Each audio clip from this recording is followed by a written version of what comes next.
7:30 മണിയായല്ല. ഈ ആദ്യ ദിവസം തന്നെ ഇത്രയും വൈകി അമ്മയുടെ മുഖത്ത് എങ്ങനെ നോക്കുവാവോ?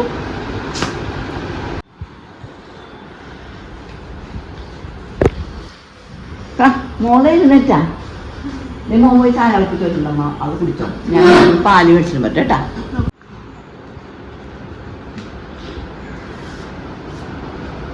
ഹലോ അമ്മ. ഇല്ലെന്നേ, ഞാൻ ഇന്ന് എഴുന്നേക്കാനാണെങ്കിൽ ഒരുപാട് വൈകിപ്പോയി. അമ്മയുടെ മുഖത്തെങ്ങനെ നോക്കും എന്നുള്ളൊരു ടെൻഷനിൽ ഇങ്ങനെ ഇരിക്കുകയായിരുന്നു. ചായ കുടിക്കണം.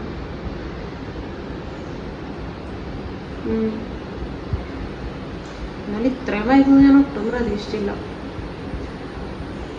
മോനതുകൊണ്ടാണ് ചായ കുടിക്കാഞ്ഞത്. മോനതൊന്നും നോക്കണ്ട, ഞാനെന്തായാലും 4 മണിക്ക് എഴുന്നേറ്റിട്ടുണ്ട്. എൻ്റെ എല്ലാ പണിയും കഴിയും. പിന്നെ എന്തിനാണ് മോൻ അതിനായിട്ട് ടെൻഷൻ പഠിക്കണ്ട. മോൻ എങ്ങനെ മോൻ്റെ അമ്മനെ എങ്ങനെ കാണും അതുപോലെ തന്നെ അമ്മനെ കണ്ടാൽ മതി. ശരി, മോൻ പോയി ചായ എടുത്ത് കുടിക്കുക. മോന് മോളതൊന്നും ചെയ്യണ്ട, ഇവിടെ ചെയ്യാൻ തിരിച്ചു വരും. അത് കുഴപ്പമില്ല, മോൻ ചെയ്യണ്ട, അതാ ചേച്ചി ചെയ്തോളൂ. പറഞ്ഞില്ലേ മോനൊന്നും ചെയ്യണ്ട എന്ന്. മോൻ ഞാൻ മോൻ്റെ അമ്മനെ എങ്ങനെ കാണും അതുപോലെ അമ്മനെ കണ്ടാൽ മതി. മോനൊന്നും ചെയ്യാൻ നിൽക്കണ്ട. ചെല്ലി മോനെ, മോനോട് അമ്മ പറഞ്ഞില്ലേ അത് ചെയ്യണ്ടെന്ന്. പിന്നെ എന്തിനാ ചെയ്യണത്? ഒരു പണിയും ചെയ്യണ്ട. മോൻ്റെ അമ്മനെ എങ്ങനെ കാണുന്നു അതേപോലെ ഓക്കെ. അമ്മേ, ആ ചിപ്സിന്റെ പാത്രം നിങ്ങളുടെ അടുത്ത്.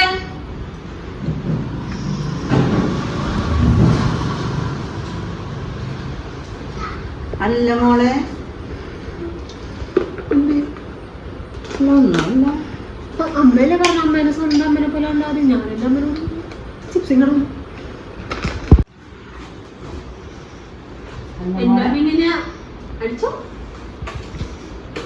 ഉച്ചക്ക് എന്താ കഴിക്കാൻ? ബീഫ് കറി ചോറുണ്ട്. അമ്മ ഉണ്ടാക്കി വെച്ചിട്ടുണ്ട് അവിടെ. മോനെ, നമുക്ക് ഭയങ്കര ക്ഷീണം മോനെ. ഇന്ന് മോനെ അടുക്കളയിലൊന്ന് കയറും. മോനൊന്നും അമ്മ പഠിപ്പിച്ചിട്ടില്ലേ? ഇല്ല.